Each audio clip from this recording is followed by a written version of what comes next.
نبينا محمد وعلى آله وأصحابه ومن تبعهم بإحسان إلى يوم الدين. أما بعد, kembali kita terus memperbaharui syukur kepada Allah Subhanahu wa Ta'ala.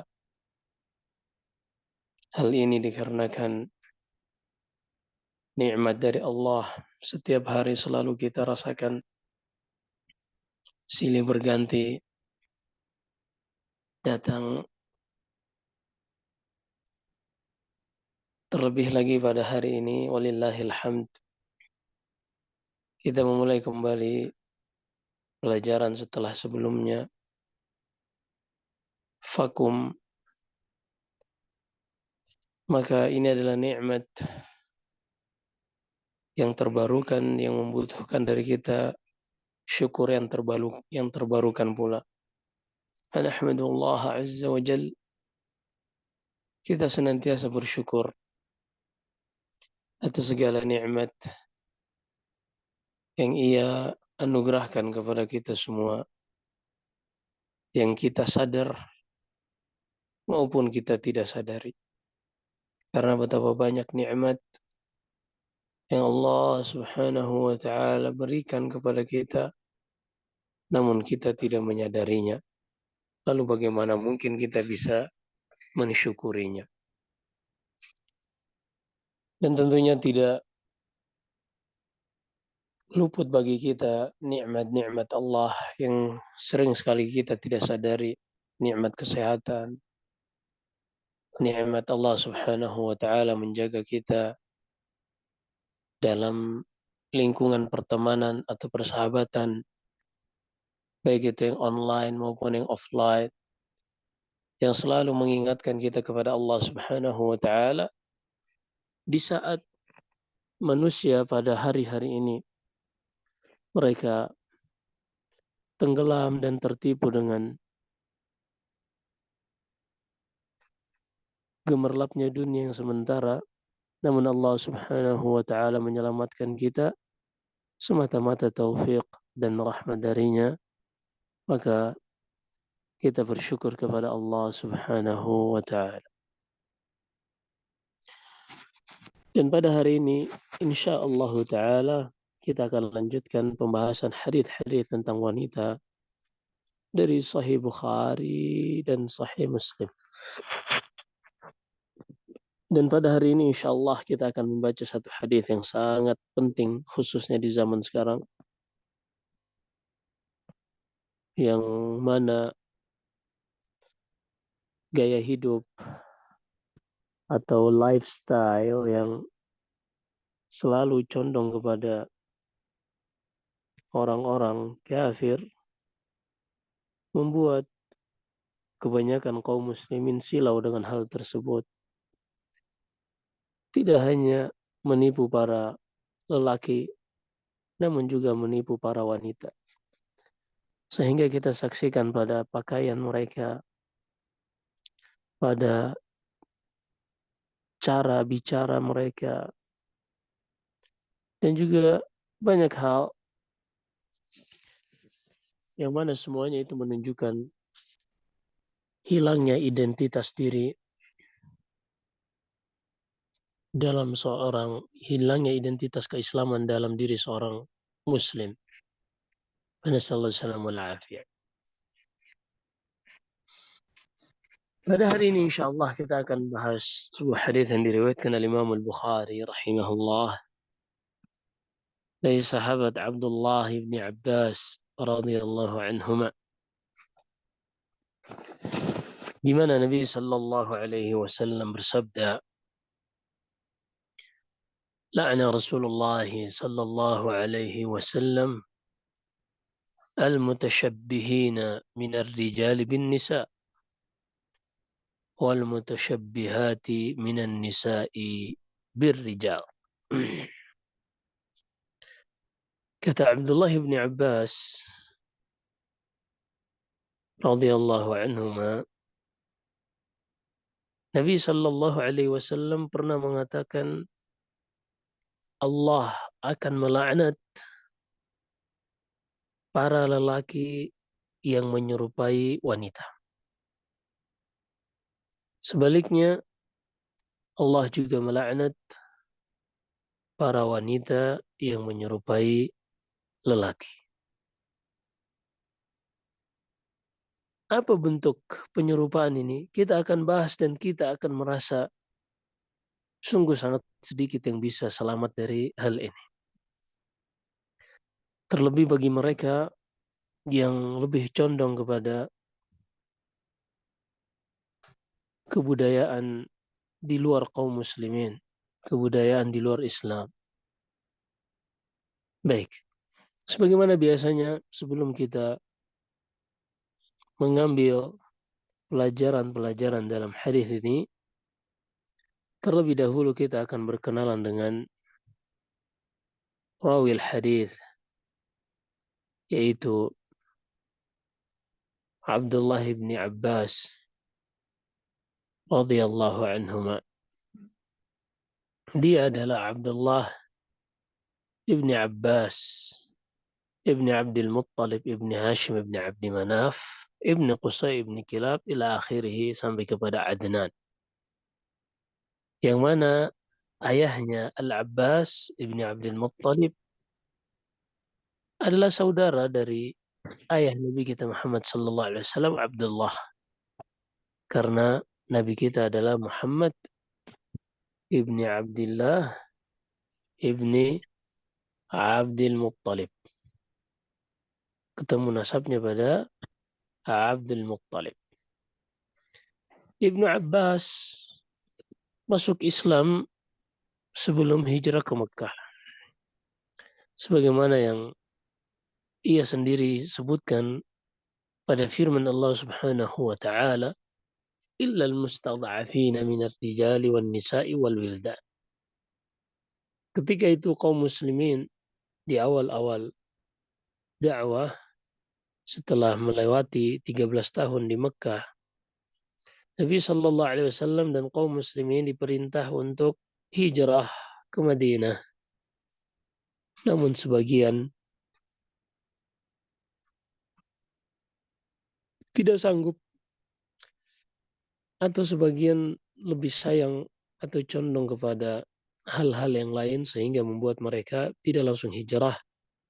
Allah Subhanahu wa taala pun menyebutkan celaan kepada mereka, kecuali para wanita dan juga anak-anak atau lelaki yang sudah uzur, yang mereka tidak bisa lagi melakukan hijrah. Kata Ibnu Abbas, fa'ana wa ummi minal mustadhafin. Aku dan ibuku adalah bagian dari orang-orang yang Allah kecualikan, dikarenakan mereka tidak sanggup untuk berhijrah. Ibunya adalah Lubabah bintul Harith, Ummul Fadl. Ini ibu dari Abdullah bin Abbas, yang mana Lubabah bintul Harith ini saudari dari Maimunah bintul Harith, istri dari Nabi kita Muhammad sallallahu alaihi wasallam. Sehingga Ibnu Abbas meriwayatkan beberapa hadis dari Maimunah ketika beliau menginap di rumah Maimunah, ada dalam Sahih Bukhari tentang salat tahajud Nabi sallallahu alaihi wasallam. Baik. Ini adalah Abdullah ibni Abbas ibni Abdul Muttalib ibni Hashim ibni Abdi Manaf. Ayahnya sendiri Al-Abbas agak telat masuk Islamnya. Sebagian ahli sejarah menyebutkan sebelum Fathu Makkah, dan Fathu Makkah kita ketahui terjadi atau penaklukan kota Makkah terjadi pada tahun 8 Hijriyah pada bulan Ramadan. Baik, kita lanjut kepada hadis yang diriwayatkan oleh Abdullah bin Abbas ini.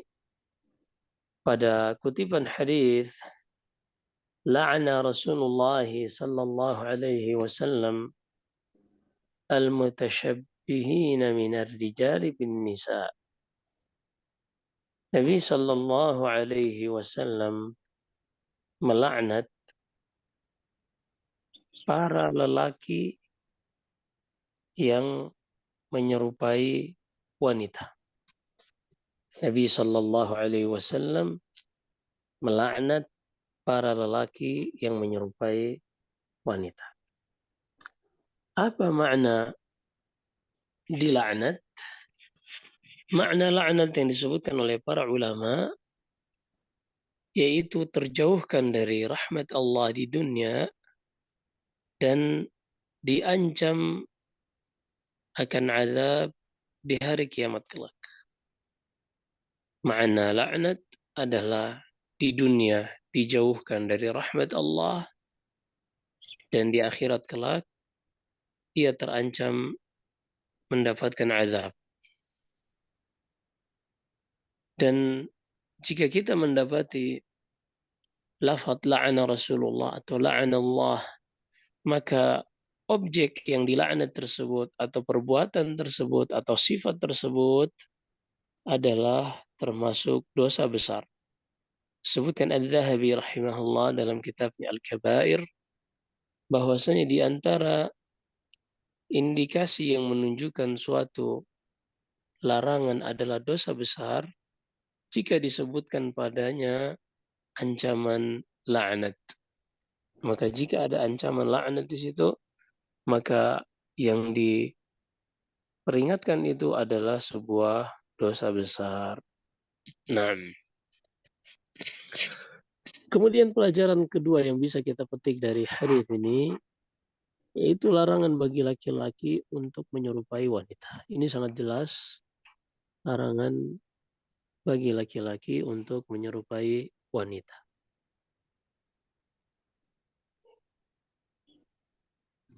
Karena di dalam seorang laki-laki yang dia diciptakan sebagai laki-laki, kemudian menyerupai wanita,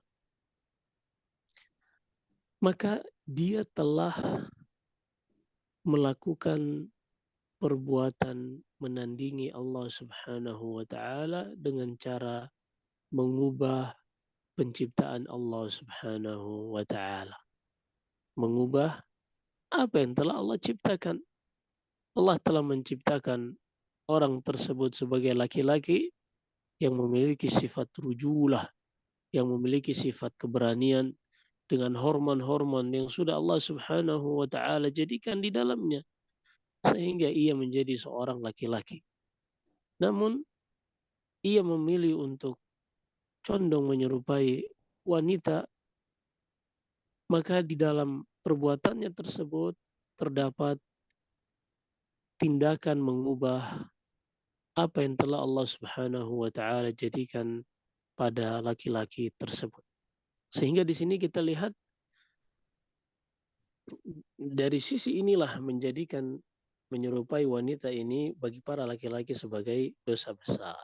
Karena dia telah menandingi Allah dalam mengubah apa yang telah Allah Subhanahu wa taala gariskan dan ciptakan untuknya. Ini adalah dosa besar.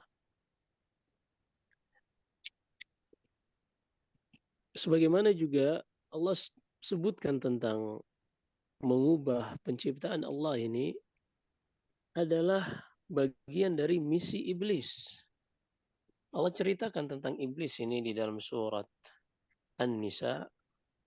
Kata Allah, la'anahu Allah wa qala la'attakhidanna min ibadika nasiban mafruḍa wa la'udhillannahum wa la'umanniyannahum wa la'amurannahum falayubattikunna adhanal an'am wa la'amurannahum falayughayyirunna khalqallah. Kata Allah menceritakan tentang ucapan iblis. Kata iblis, ya Allah, sebagaimana engkau telah memberikan penangguhan untukku, telah melaknatku dan seterusnya, maka sungguh aku akan menyesatkan dari hamba-hambamu ini bagian yang telah engkau tetapkan. Di antara bentuk cara iblis di dalam menyesatkan manusia agar menjadi pengikutnya, wala amurannahum falayughayyirunna khalqallah. Aku akan berikan mereka janji-janji dan aku akan ajak mereka untuk mengubah penciptaan Allah Subhanahu wa taala. Untuk mengubah penciptaan Allah Subhanahu wa taala. Dan di antara bentuk merubah penciptaan Allah yang disebutkan oleh para ulama adalah ketika seorang laki-laki mencukur habis jenggotnya. Ketika seorang laki-laki mencukur habis jenggotnya. Bukan berarti dia harus memanjangkan jenggotnya dengan menambah minyak-minyak tertentu misalnya. Entah itu minyak kemiri atau minyak yang lain. Ini semuanya tidak ada tuntunan akan hal tersebut. Seorang laki-laki diperintah oleh Nabi Shallallahu Alaihi Wasallam untuk membiarkan jenggotnya. Kenapa? Itulah perhiasan di wajah laki-laki yang membedakannya dari seorang wanita. Maka seorang laki-laki ketika jenggotnya banyak, itulah ketetapan Allah. Dan ketika jenggotnya sedikit, mungkin hanya satu dua helai, maka demikian ketetapan Allah. Yang menjadi mengubah penciptaan Allah adalah ketika Allah anugerahkan untuknya jenggot, kemudian dia mengubahnya dengan mencukur habis jenggot tersebut. Adapun bagi seorang laki-laki yang dengan hormonnya mungkin tidak memiliki jenggot atau mungkin jenggotnya sangat sedikit, ini disebutkan oleh para ulama dengan istilah amrad, dengan dal amrad. Amrad ini ada hukum-hukum tersendiri yang disebutkan oleh para fuqaha. Nah, maka laki-laki dilarang untuk menyerupakan diri dengan wanita. Baik dari sisi apa yang ada pada wajahnya, seperti tadi kita sebutkan, dia mencukur jenggotnya misalnya, atau mungkin na'udzubillah juga ada yang mengubah alisnya. Demikian pula pada sisi pakaian. Seorang laki-laki dilarang untuk memakai pakaian yang pakaian tersebut biasanya hanya dipakai oleh para wanita. Laki-laki misalnya pakai apa ya, pakaian-pakaian perempuan, daster mungkin. Iya. Nah, ini dia telah menyerupakan dirinya dengan seorang wanita. Dia telah menyerupakan dirinya dengan seorang wanita ketika dia memakai pakaian khusus, yang mana pakaian tersebut di negeri yang ia tempati tidak digunakan kecuali oleh wanita. Baik. Dan banyak hal lagi yang mungkin kita tidak sebutkan semuanya, bagaimana laki-laki menyerupai wanita dari sisi jalannya, dari sisi suaranya, intonasinya. Ini juga masuk ke dalamnya. Ini juga masuk ke dalamnya. Bahkan di zaman sekarang, wal'iyadzubillah, ada sebagian laki-laki yang kita berlindung kepada Allah untuk dijaga dari hal-hal seperti itu. Karena sungguh hati manusia adalah milik Allah dan dialah yang membolak-balikannya. Ada sebagian laki-laki bahkan yang astagfirullahaladzim, yang sengaja untuk memakai pakaian perempuan, ngamen, dan seterusnya. Nasallallahu. Bahkan ada juga sebagian manusia yang kita kenal dengan transgender dan semisalnya. Fana'udzu billahi min dzalik. Na'udzu billahi min dzalik. Demikian pula sebagian wanita yang berusaha mengubah tubuhnya agar menjadi seperti wanita. Ada yang menyuntik hidungnya misalnya atau bibirnya. Semuanya ini adalah bentuk mengubah ciptaan Allah. Dan dia telah menandingi Allah pada penciptaannya.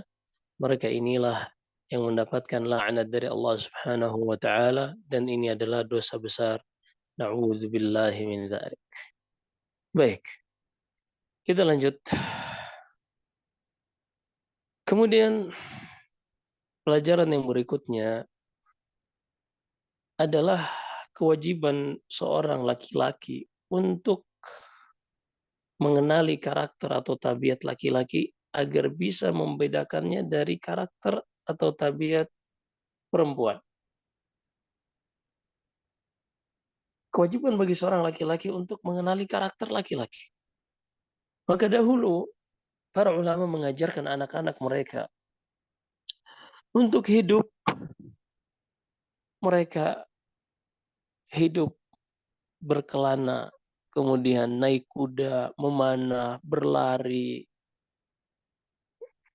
menunggangi onta, dan juga banyak hal yang mana itu kebanyakannya yang melakukannya adalah para laki-laki. Kenapa? Karena membutuhkan tenaga dan fisik yang kuat.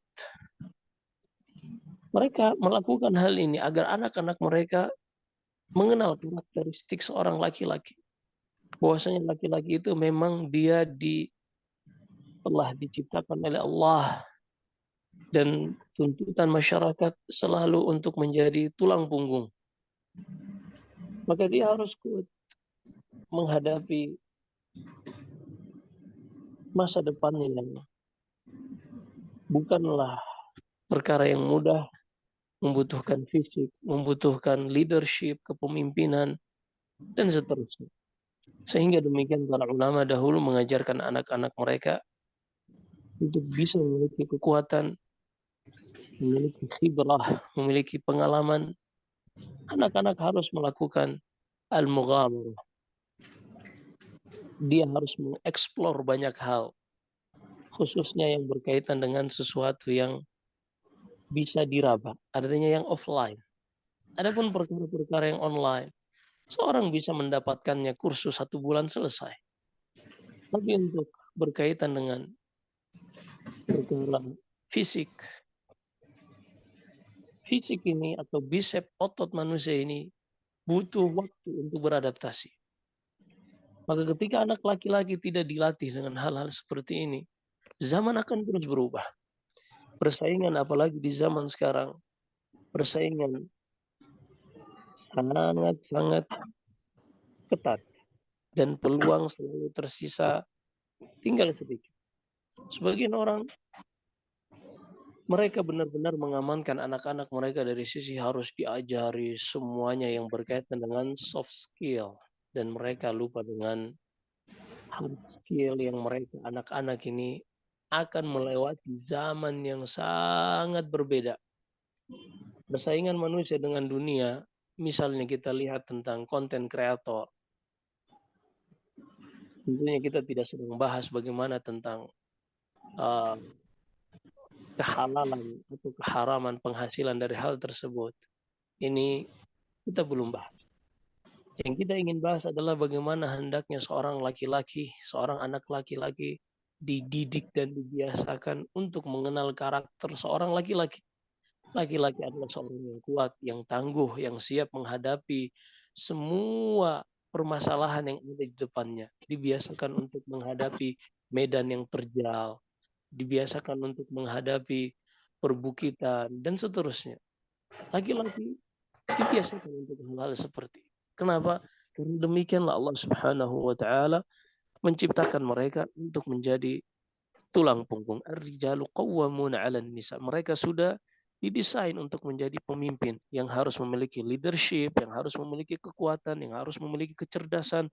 Kecerdasan bukan hanya masalah bagaimana bisa menyelesaikan sebuah pertanyaan dan seterusnya. Akan tetapi seorang laki-laki dia yang harus bisa mengetahui antara dua kemaslahatan, mana yang paling maslahat, dan dua keburukan, mana yang paling ringan keburukan. Inilah seorang laki-laki seharusnya dibiasakan dan dididik untuk menjadi seperti itu. Adapun perempuan, kita akan sebutkan nanti. Memang Allah sudah ciptakan sebagaimana yang ia sebutkan dalam surat Az-Zukhruf. Awa may yunashsha'u fil hilyati wa huwa fil khisami ghairu mubin. Wanita sudah diciptakan, mereka itu adalah makhluk-makhluk yang perlu dihiasi dengan perhiasan-perhiasan. Yang mereka yang harus dimanjakan. Mereka yang menjadi ratu di rumah-rumah mereka. Demikian Allah mengatur wanita. Adapun lelaki, Allah Subhanahu wa taala sudah sebutkan tentang mereka harus siap dalam segala bidang dan dalam segala medan. Inilah para laki-laki. Maka di sini juga ketika kita kehilangan anak-anak muda seperti ini, maka masa depan umat ini terancam.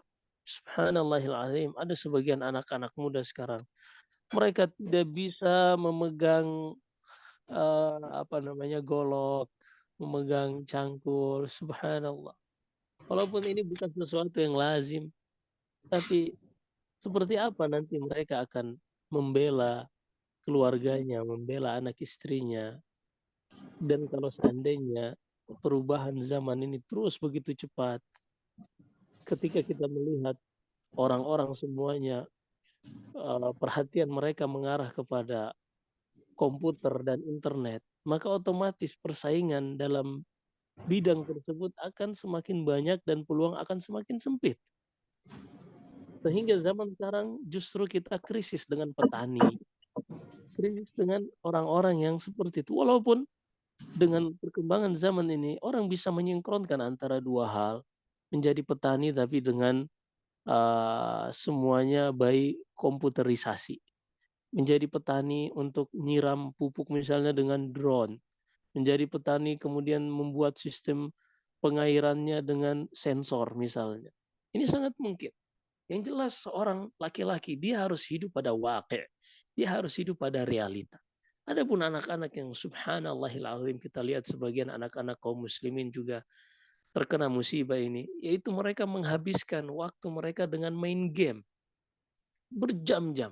Yang lebih musibah lagi, ada seorang anak muda saya lihat, waktu yang dia gunakan ketika melihat smartphone adalah untuk menonton orang yang sedang main game. Astagfirullahaladzim. Dia hanya tidak main game, tapi menonton tim atau ada turnamen tentang orang main game. Subhanallahilazim. Sampai seperti itu anak-anak kaum muslimin begitu tidak berharga waktu mereka dan tidak berkah. Dipakai untuk sesuatu yang akan melemahkan tubuh mereka. Karena yang namanya otot ini kalau tidak dilatih, tidak dibiasakan akan lemas. Sehingga ketika mereka mulai tumbuh dewasa, mulai berkeluarga, ternyata peluang pekerjaan semakin sempit, di bidang komputer selalu up to date, dan juga banyak pesaingnya karena itu adalah pekerjaan yang paling enak, orang bisa sambil rebahan. Akhirnya dia pun bingung, apa yang harus dikerjakan? Maka inilah yang akan memunculkan jiwa-jiwa kriminal yang gelap mata, lalu dia pun mencari segala cara. Adapun seorang anak yang dibiasakan, kita tidak katakan hidup keras, tapi dia dibiasakan untuk menghadapi permasalahan-permasalahan, problem-problem yang sangat banyak dalam kehidupan ini. Anak-anak yang seperti ini mereka akan tumbuh lebih bijak dan lebih dewasa. Karena mereka pernah melewati permasalahan-permasalahan, kemudian mereka berhasil keluar dari hal-hal tersebut. Nah, fasyahid banyak hal yang berkaitan tentang seorang laki-laki dia yang bisa berkuda, bisa bawa mobil di segala medan. Ini sebagian orang ketika dia naik mobil dapat tanjakan bingung apa yang harus dia lakukan. Padahal mobil hanya butuh hal-hal yang sangat enteng. Namun karena tidak dibiasakan, akhirnya mereka pun bingung. Atau ketika jalan di tanah dan seterusnya. Nasallahu yang mana dahulu kita dengar hal-hal seperti ini, yang tidak bisa melakukannya hanyalah para wanita. Tapi ternyata para lelaki pun semakin dimanja dengan fasilitas. Akhirnya antara mereka dengan wanita sudah sulit dibedakan dari sisi skillnya. Maka laki-laki, para ibu-ibu yang memiliki anak laki-laki, biasakan mereka, latih mereka untuk mengerjakan pekerjaan rumah. Disuruh menyapu, melipat baju, mencuci baju, disuruh mereka untuk berolahraga, biasakan mereka untuk keluar rumah. Biar mereka tahu bahwasanya fitrah laki-laki adalah keluar rumah. Adapun yang di dalam rumah ini adalah para wanita yang telah Allah Subhanahu wa taala jadikan mereka sebagai makhluk-makhluk yang selalu bergelut dengan perhiasan yang berada di dalam rumah-rumah mereka. Nah, baik kita lanjut. Allahul musta'an.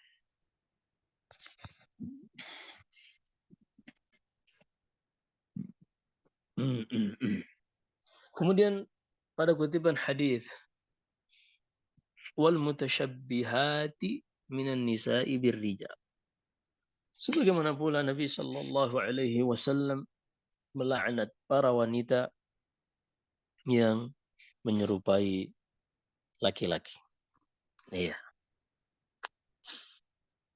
Seperti apa itu para wanita yang menyerupai laki-laki? Baik itu dari sisi pakaian, apalagi di zaman sekarang, nas'alullah assalam wal afiyah. Bukan saja menyerupai laki-laki, tapi tidak mengenakan pakaian, tidak menutup auratnya secara benar. Bahkan ini musibah yang menimpa sebagian kaum muslimat. Nas'alullah an yastura 'alal muslimat. Nas'alullah an yastura 'alal muslimat. Nas'alullah an yastura 'alal muslimat. Semoga Allah Subhanahu wa taala menutupi aurat wanita-wanita kaum muslimin. Fa Nabi sallallahu alaihi wasallam menyebutkan tentang laknat bagi para wanita yang menyerupai laki-laki. Dan kita dengar zaman sekarang ada transgender dari wanita menjadi laki-laki sampai melakukan operasi na'udzubillah. Apa yang dikejar oleh orang-orang ini? Ini manusia-manusia yang terbiasa mengikuti syahwat, mengikuti hawa nafsu. Seakan-akan alam semesta ini tidak ada penciptanya yang telah menurunkan aturan-aturan yang harus dijalani. Mereka benar-benar hidup layaknya binatang. Mereka benar-benar hidup di dunia ini hanya untuk memuaskan hawa nafsu saja. Wasaufa tufiqu ba'da awani. Mereka barulah sadar ketika mereka sudah mulai tua. Mereka mulai sadar ketika mereka sudah mulai lemah. Tidak bisa lagi memuaskan hawa nafsu mereka. Mereka mulai sadar ketika mulai sakit-sakitan. Mereka mulai sadar dan menyesal ketika nyawa mereka sudah berada di tenggorokan wal'iyadzubillah. Di dalam hadis ini kita bisa mengambil beberapa pelajaran, di antaranya kita mengetahui di sini larangan bagi wanita untuk menyerupai laki-laki. Baik dari sisi cara jalannya, dari sisi sengaja uh, mengondisikan suaranya untuk galak seperti laki-laki misalnya, atau pakaiannya menyerupai laki-laki, yang mana di negeri kita ini yang memakai celana jeans misalnya dan semisalnya, yang mana ini tidak menutup auratnya, tidak menutup auratnya. Sallallahu alaihi, yang mana pakai celana yang tidak ditutupi lagi tentunya dengan gamis atau rok atau yang semisalnya. Maka ini musibah yang menimpa kaum muslimat. Nasallahu alaihi. Ini kita berbicara yang menutup kulit. Lalu bagaimana kalau yang tidak menutupi kulit? Yang sangat disayangkan, tidak ada satu belahan di atas muka bumi ini zaman sekarang kecuali kita akan mendapati wanita-wanita yang subhanallah sangat lumrah untuk memperlihatkan dan mempertontonkan auratnya. Na'udzubillahi min dzalik. Na'udzubillahi min dzalik. Baik. Kemudian pelajaran yang kedua yang bisa kita petik dari hadis ini, kewajiban bagi wanita untuk mengetahui karakter atau tabiat wanita agar dia bisa membedakannya dari karakter tabiat laki-laki. Seorang anak perempuan diajarkan di rumahnya untuk melihat bagaimana ibunya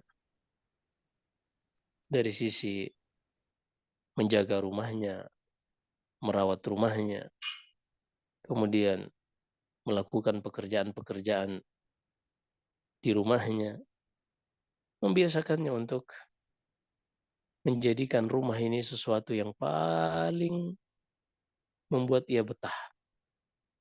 Sehingga ia nggak kepikiran untuk keluar rumah.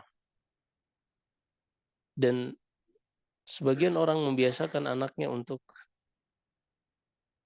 mendatangi tempat-tempat hiburan. Bahkan itu bukan sekedar ingin tahu saja, tapi sudah menjadi lifestyle. Bahwasanya anak ini disetting untuk harus berlibur dan seterusnya. Apa yang terjadi akhirnya ketika sang anak ini pernah atau senang dengan tempat-tempat seperti itu, hatinya selalu bagaimana caranya untuk bisa kembali, sehingga membuat dirinya tidak nyaman di dalam rumah. Bagaimana caranya kita menghadapi hal seperti ini dalam kondisi di zaman sekarang? Kita tidak bisa terhindar dari tekanan masyarakat yang sudah disetting untuk berlibur dan seterusnya. Seorang bisa membuat anaknya tetap betah, khususnya anak-anak perempuan, bisa tetap betah di rumahnya dibanding tempat-tempat wisata. Pertama adalah sang ibu sendiri terlebih dahulu yang mencontohkan kepada anaknya bahwasanya sang ibu ini lebih betah di dalam rumahnya daripada mendatangi tempat-tempat wisata. Dengan melakukan kegiatan-kegiatan yang positif di dalam rumahnya. Baik itu membaca Al-Quran atau hal-hal yang mubah lainnya seperti membuat kerajinan tangan. Dan ini penting bagi anak-anak wanita untuk diajarkan kerajinan-kerajinan tangan.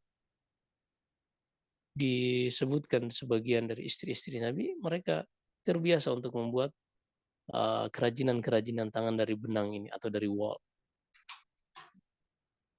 Diajarkan, ini yang pertama. Sang ibu memperlihatkan kepada anak perempuannya, mencontohkan bahwasanya rumahnya lebih ia lebih betah dibanding di luar. Dan sang ibu ini mengajarkan kepada anaknya, ia tidak keluar kecuali ada hajat. Kalau memang ibunya harus bekerja di luar, dia pun keluar. Tapi tetap dia berusaha untuk mengondisikan bagaimana agar dia memberikan pengertian kepada anaknya bahwasanya yang terbaik bagi seorang wanita adalah di rumah. Ketika seorang anak tumbuh melihat orang tuanya seperti ini, sang anak ibarat gelas yang kosong. Diisi dengan air yang berwarna merah, maka akan berwarna merah gelas tersebut. Jika diisi warna bening, akan bening pula. Demikian seorang anak Allah jadikan kullu mauludin yuladu 'alal fitrah. Setiap anak lahir dalam keadaan polos di atas fitrahnya. Kedua orang tuanya lah yang mengubahnya, mengubah mindsetnya, menjadikannya seorang Yahudi, Nasara, atau Majusi. Demikian pula menjadikan ia lurus dan menjadi anak yang lebih memilih untuk di rumahnya bagi anak perempuan. Ini bergantung kepada bagaimana sang ibu yang lebih banyak berperan dalam hal ini. Kemudian tentunya memilih lingkungan yang mendukung untuk sang anak ini mengetahui bahwasanya teman-temannya juga betah di rumah-rumah mereka. Adapun kita di rumah berusaha untuk mengondisikan anak ini betah, tapi ternyata teman-temannya, apalagi sang anak ini diberikan akses kepada media sosial, kelas mau dilatih dengan apapun, dikondisikan dengan seperti apapun, ketika anak ini sudah mengakses Instagram yang dia lihat postingan-postingan orang sedang healing dan seterusnya, semua manusia lemah kecuali orang-orang yang Allah Subhanahu wa taala kuatkan dan berikan rahmat kepadanya. Ketika seorang ibu misalnya telah mencontohkan kepada anaknya dan menjadikan rumahnya lebih nyaman dibanding di luar, maka tabiat manusia akan memilih sesuatu yang lebih nyaman. Tapi kalau sang anak ini di rumahnya dimarahi terus, diomelin, maka ini tabiat manusia untuk membela diri dan mencari perlindungan, tempat yang lebih nyaman. Ini sesuatu yang naluri, maka ini diantara hal-hal yang perlu diperhatikan di dalam membangun dan membentuk karakter seorang anak. Makanya penting di dalam Islam seorang ayah belajar tentang leadership, seorang ibu belajar bagaimana untuk mengondisikan anak-anaknya agar tetap nyaman. Ini penting di dalam Islam. Walillahilhamd, Allah Subhanahu wa taala sudah mengajarkan kita di dalam Al-Qur'an, bahkan pendidikan tentang pendidikan uh, apa namanya yang disebut dengan pendidikan seks kepada anak, ini sudah diajarkan. Di antaranya orang tua, ini kita ambil contohnya, bahwasanya Islam tidaklah meninggalkan satu bab yang berkaitan tentang kemaslahatan manusia, melainkan sudah disebutkan dengan Al-Quran, baik secara jelas maupun secara isyarat. Contohnya misalnya, di dalam Islam, Allah berfirman dalam surat An-Nur, kata Allah, Ya ayyuhalladzina amanu liyasta'dzinkumul ladzina malakat aymanukum walladzina lam yablughul huluma minkum thalatha marrat. Wahai orang-orang beriman, hendaklah anak-anak yang belum balik di antara kalian, jika mereka ingin masuk ke kamar-kamar kalian, artinya anak-anak kalian ketika ingin masuk ke kamar-kamar kalian, kamar privasi suami istri, maka hendaklah mereka meminta izin terlebih dahulu. Disebutkan waktunya adalah setelah sholat isya, kemudian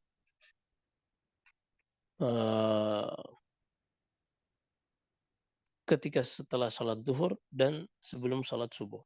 Di sini diajarkan agar anak-anak ini terjaga dari melihat sesuatu yang tidak diinginkan. Melihat sesuatu yang tidak diinginkan. Demikian pula anak-anak ini dilarang dari mengakses hal-hal yang berbau pornografi dan seterusnya. Ini kita hidup di zaman yang anak-anak kita mereka selalu terbayang-bayangi tentang hal ini, baik mereka sengaja melihatnya atau tidak. Sekilas iklan yang melintas dari aplikasi-aplikasi yang membuka iklan. Terkadang muncul iklan-iklan yang sangat tidak mendidik, bahkan yang condong berbau pornografi dan seterusnya. Terkadang seorang anak melihat hal tersebut, ia mulai ingin mengeksplor dan mencari tahu tentang hal tersebut. Ini kita hidup di zaman seorang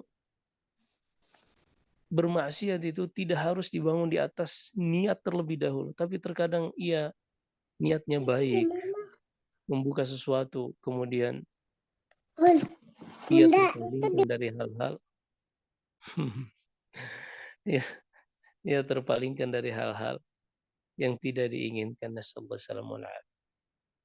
Baik, maka ini hadis yang kita sampaikan, semoga Allah Subhanahu wa taala menjaga kita semua, melindungi kita semua, melindungi keturunan kita khususnya di zaman sekarang. Maka seorang ketika mengetahui zaman seperti ini namun dia tidak belajar, sungguh dia telah membiarkan dirinya dan anaknya dilempar di laut dalam keadaan tidak bisa berenang. Berkata seorang penyair, alqauhu fil yammi maktufan wa qala lahu iyyaka an tabtalla bil ma'i. Seorang yang memberikan anaknya smartphone, yang membiarkan anaknya bergaul atau mungkin di sekolah-sekolah yang ada ikhtilat. Ini ibarat seorang yang melemparkan orang lain yang tidak bisa berenang, seorang yang melemparkan orang lain dengan kondisi diikat kaki dan tangannya ke laut, lalu dia mengatakan kepada yang dilempar tersebut, iyyaka an tabtalla bil ma'i. Setelah dilemparkan ke air, lalu dia mengatakan, awas jangan sampai basah. Nah, di sini kita lihat seorang yang mengetahui kondisi realitas seperti ini, bahwasanya bayangan tentang pornografi, tentang hal-hal yang melalaikan, judi online dan seterusnya, itu sangat banyak di smartphone kita ini. Terkadang kita tidak inginkan, hanya ada iklan-iklan yang kemudian seorang anak tertarik dan mengeksplor hal tersebut. Tidak ada yang bisa menyelamatkan kecuali muraqabatullah. Seorang benar-benar merasa diawasi oleh Allah Subhanahu wa taala. Ini tidak ada yang selamat, bukan seorang anak saja. Bahkan seorang yang sudah dewasa atau mungkin yang mengetahui ilmu, kalau seandainya Allah Subhanahu wa taala tidak menjaga ia dengan rahmatnya, maka tidak akan ada yang selamat. Wallahu alam. Ini yang bisa kita sampaikan. Semoga Allah Subhanahu wa taala menjaga kita semua, beri hidayah dan terus menghiasi hidup ini, membantu kita untuk menghiasi hidup ini dengan terus belajar, belajar, belajar. Karena fitnah terus terbuka, bertambah dan bertambah. Kalau kita tidak imbangi dengan belajar, mengetahui karakter fitnah, mengetahui karakter ujian, maka sungguh kita akan menjadi manusia-manusia yang merugi. Nasallahu salamul afiyah. Wallahu a'lam. Alhamdulillah, Masya Allah, banyak sekali fawaid, faedah yang dapat didapati hasil kupasan hadis tadi, Ustaz. Barakallahu fiik wa jazakallahu khair Ustaz atas penyampaian ilmunya. Dan kepada akhwat kami buka sesi tanya jawab. Jika ada pertanyaan, tafadhal silakan bertanya atau ditulis di kolom chat. Baik Ustaz, mengawali pertanyaan, ada pertanyaan yang masuk Ustaz? Nah, di pertanyaannya dalam surah An-Nisa, firman Allah, Ar-rijal qawwamuna 'alan nisa. Seperti itu Ustaz. Perkataan qawwam itu Ustaz. Jadi di sini untuk mencapai tahap qawwam ini, mohon Ustaz berikan tahapan-tahapannya Ustaz. Silakan Ustaz. Baik, jazakallahu khair. nah, lafaz qawwam dalam bahasa Arab ini disebut dengan sighatul mubalaghah, yaitu lafaz yang menunjukkan makna lebih dan mendalam. Jadi ada namanya al-qaim. Al-qaim itu seorang yang dia asalnya berdiri, kemudian dia menjadi digunakan lafaz ini untuk yang mengayomi, menyantuni, membiayai, mendidik dan seterusnya. Ini namanya qawwam atau yang diterjemahkan dengan lafaz pemimpin. Seorang tentunya menjadi pemimpin ini tidak tiba-tiba terlahir langsung menjadi pemimpin. Bahkan Allah Subhanahu wa taala tidaklah mengutus seorang nabi melainkan sebelumnya ia pernah mengembala kambing. Dan tentunya di dalam mengembala kambing ini akan menumbuhkan yang namanya sifat leadership. Dia bisa mengatur, mengarahkan, dia bisa membimbing ke arah yang benar. Dan juga ketika seorang pengembala kambing, dia tidak akan membiarkan sebagian kambing makan, kemudian sebagian yang lain kelaparan. Karena dia akan merugi. Kambing ini adalah aset baginya. Maka dia tidak akan mungkin membiarkan kambing-kambingnya ini kelaparan. Kalau seandainya di suatu tempat rumputnya habis, maka dia akan siap untuk mencarikan lokasi yang baru yang di situ rumput-rumput tersedia.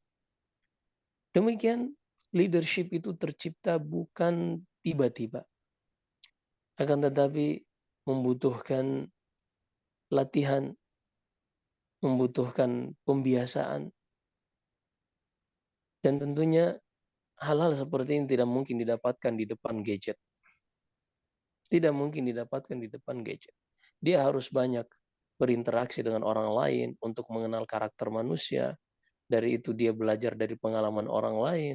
Dia mungkin bercerita dengan orang yang lebih dewasa sehingga dia mendapatkan kisah-kisah bagaimana pengalaman orang yang sudah dewasa. Sehingga dia bisa meringkas waktu. Dia tidak perlu melakukan trial and error sendiri. Dia cukup mendengarkan kisah perjalanan hidup orang lain. Maka untuk seorang memiliki leadership, kepemimpinan ini, dia membutuhkan jam terbang, dia membutuhkan ilmu, dia membutuhkan figur siapa yang dia contoh dalam hal tersebut. Maka di sini pula peran seorang ayah dan juga peran lingkungan masyarakat sangat berpengaruh. Sebagaimana ucapan seorang penyair, wa yansha'u nashi'ul fityani fina ala ma kana 'awwadahu abu. Dan anak-anak muda di antara kami itu mereka tumbuh dan berkembang sesuai masyarakat dan orang-orang dewasa yang ia saksikan. Nah, maka untuk menjadi seorang qawwam bagi para laki-laki ini tentunya butuh banyak latihan, butuh jam terbang, dan juga dia harus lebih banyak melihat contoh sehingga dia memiliki sensitivitas. Dia harus hidup di tengah-tengah masyarakat. Karena dengan itu dia bisa melihat ada yang lemah, ada yang kuat, ada yang cerdas, ada yang bodoh, ada yang jahil dan seterusnya. Sehingga tercipta di dalam dirinya ini jiwa yang siap untuk menyikapi setiap kondisi sesuai dengan kondisi tersebut. Perasaan yang siap untuk menghadapi setiap problem dan memberikan solusi yang sesuai dengan. Nah ini bukan hanya sekadar teori, tapi butuh dengan uh, pengalaman, butuh jam terbang, dan butuh mentor, bimbingan, yaitu orang tuanya sendiri atau masyarakat lingkungan tempat dia tinggal. Dan juga tentunya semuanya adalah hidayah dari Allah Subhanahu wa taala. Dengan dia banyak membaca Al-Qur'an, mengetahui apa yang ada dalam Al-Qur'an, di situ dia melihat bagaimana para nabi menjadi seorang pemimpin. Contohnya misalnya Ibrahim alaihissalam, walaupun dia tinggal di Palestina dan kedua anak dan istrinya Ummu Ismail dan juga Ismail ia tempatkan di Mekah, beliau tidak pernah meninggalkan sama sekali, bahkan disebutkan Ibnu Katsir setiap bulan beliau menjenguk anaknya ini. Maka dengan membaca kisah-kisah para nabi dalam Al-Quran, bagaimana Nabi Sulaiman dan Nabi Daud, seorang anak dan ayah, demikian pula nabi-nabi yang lain, maka di sini dia akan melihat banyak pengalaman, akan terbentuk di dalam dirinya ini bagaimana bersikap ketika menjadi seorang pemimpin di dalam rumah tangga. Wallahu a'lam. Baik. Alhamdulillah. Jazakallah khair Ustaz atas jawaban dan pencerahannya. Baik Ustaz, pertanyaan berikut. Jika ada ibu yang mendidik anak laki-lakinya melakukan pekerjaan rumah dengan alasan nanti jika sudah bernikah nanti akan membantu istrinya dengan pekerjaan rumah. Bagaimana pandangan Islam dalam urusan ini Ustaz? Nah, dalam hadis Aisyah, kata Aisyah, kana Rasulullah sallallahu alaihi wasallam fi mihnati ahlih. Nabi sallallahu alaihi wasallam itu ketika di rumah melakukan pekerjaan rumah tangganya. Ini sesuatu yang dilakukan oleh Rasulullah, adalah contoh yang baik. Seorang laki-laki mengerti bagaimana cara cuci piring, cara memasak, bahkan cara nyuci, apalagi pekerjaan-pekerjaan yang berat lain. Maka ini laki-laki harus disiapkan di segala medan. Karena laki-laki ini ketika dia misalnya masih sendiri, dia harus siap dengan semua kondisi. Bisa masak, bisa nyuci, dan seterusnya. Tidak dibiasakan untuk manja. Dikit-dikit misalnya laundry, dan seterusnya.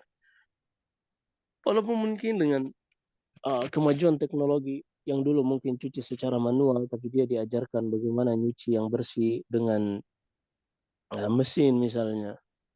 Ini semua hal-hal yang sah-sah saja karena terkadang kita juga harus up to date mengetahui perkembangan sehingga mengajarkan anak sesuai dengan kondisi zaman dia berada di situ. Tapi tidak menghalangi untuk kita mengajarkan dia hal-hal yang paling minimal. Karena hidup ini tidak ada yang mengetahuinya seperti apa perubahan yang terjadi di dalamnya. Sehingga diriwayatkan dari Umar bin Khattab, kata beliau, ikhshawshinu wakhshawshibu wakhlawliqu. Ikhshawshinu artinya kalian tuh hidupnya tuh jangan senang terus. Sesekali coba kalian makan hal-hal yang biasa-biasa saja, jangan selalu mewah. Kemudian beliau mengajarkan sesekali kalian jangan pakai sandal, biarkan nyeker. Sebagaimana Nabi Shallallahu Alaihi Wasallam terkadang jalan dengan mengenakan sandal, mengenakan alas kaki, terkadang tidak. Demikian pula pada pakaian. Jangan terbiasa terlalu mengenakan pakaian yang mewah-mewah terus. Sesekali pakaian yang sederhana. Kenapa? Karena kalau kalian terbiasa hidup sederhana, kemudian hidup kalian Allah takdirkan benar-benar sederhana, maka kalian sudah terbiasa. Tapi kalau kalian membiasakan diri kalian hidup mewah, dengan segala fasilitas yang selalu tersedia, kemudian hidup ini tidak ada yang menjamin perputaran di dalamnya, dan kalian berada pada kondisi paling rendah, kalian tidak akan siap. Kalian akan lebih banyak mencela dan tidak bersyukur atas nikmat Allah Subhanahu wa taala. Ini sesuatu yang perlu kita biasakan, bukan untuk menyiksa anak-anak kita, tapi terkadang mereka dididik, dilatih untuk melakukan hal-hal tersebut. Wallahu a'lam. Baik, alhamdulillah, jazakallah khair Ustaz atas jawabannya. Pada akhwat, jika ada pertanyaan, silakan bisa ditulis atau ditanya langsung ke Ustaz. Baik Ustaz, mungkin mengakhiri pertanyaan yang terakhir Ustaz. Nah, Ada pertanyaan, apa nasihat Ustaz bagi wanita atau istri yang bekerja dan pekerjaannya dalam skop lingkungan wanita, dan di antara mungkin alasannya untuk mencukupi kebutuhan keluarga. Kepada Ustaz. Dan nasihat bagi kami semua Ustaz. nah, hukum asalnya Allah Subhanahu wa taala jadikan wanita ini makhluk yang dilayani, yang ibarat seorang ratu di rumahnya, tulang rusuk, dan Allah tidak jadikan ia sebagai tulang punggung. Para lelaki lah yang Allah Subhanahu wa taala perintahkan untuk bekerja di luar, untuk mencari nafkah. Adapun para wanita, mereka inilah yang akan membangun peradaban dari rumah-rumah mereka.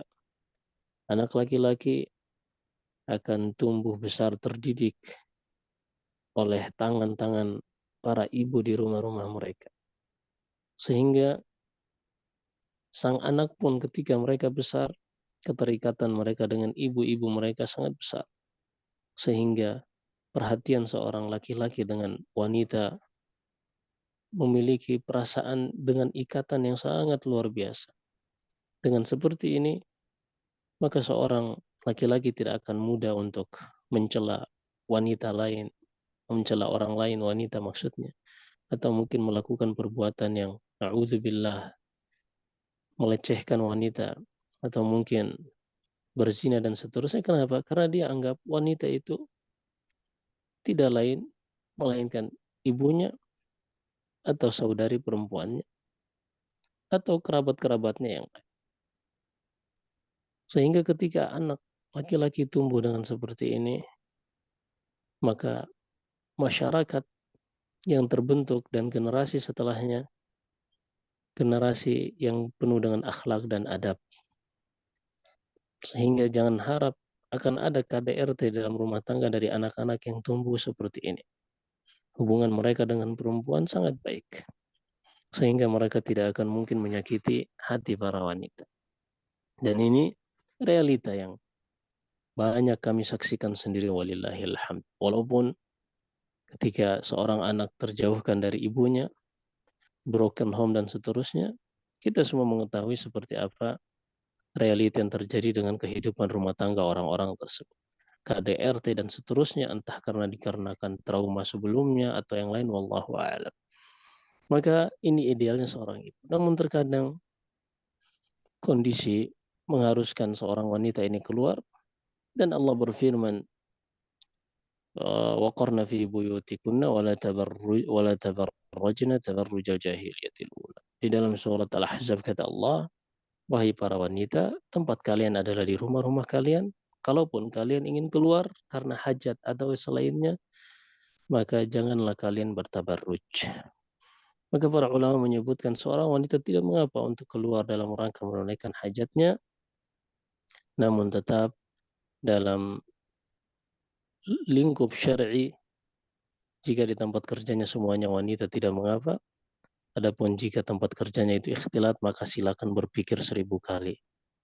Silakan berpikir 1000 kali. Karena tidak ada laki-laki, apalagi di zaman sekarang, na'udzubillah, na'udzubillah, thumma na'udzubillah, laki-laki yang amanah sangatlah sedikit, sangat-sangat sedikit.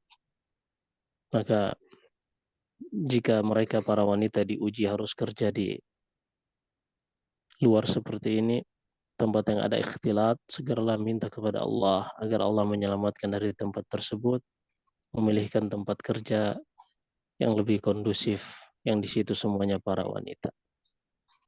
Karena demi Allah, menjaga kehormatan bagi seorang wanita jauh lebih mahal dibanding hanya untuk mempertahankan gaji, yang mana pekerjaan ini, gaji ini adalah usaha seseorang untuk menjemput rezekinya.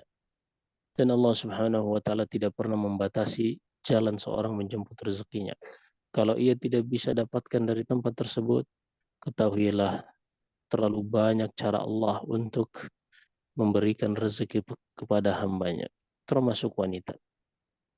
Maka jika seorang wanita keluar dari rumahnya dengan menutup auratnya, tidak memakai wewangian, kemudian mendatangi tempat kerjanya dan di situ wanita semua, maka banyak-banyak bersyukur kepada Allah jika ada tempat kerja seperti itu. Dan di sini juga pentingnya bagi orang-orang mungkin yang mereka Allah berikan kelebihan dari sisi finansial, maka dana yang Anda miliki jangan ditumpuk di bank yang hanya akan menguntungkan pihak bank untuk berinvestasi besar-besaran. Karena hakikatnya mereka tidak memiliki dana. Para pemilik owner-owner bank ini tidak memiliki dana. Namun kaum muslimin lah yang mereka di negeri kita ini, khusus atau negeri-negeri kaum muslimin lainnya, mereka lah yang menyimpan dana mereka di bank, sehingga dana ini menjadi modal bagi pemilik bank untuk berinvestasi secara makro dan besar-besaran. Tapi kalau seandainya setiap muslim yang memiliki dana yang Allah berikan kelebihan dari sisi finansial ini, lalu ia buka usaha, walaupun itu mungkin usaha UMKM, usaha kecil, tapi bisa memperkerjakan para wanita.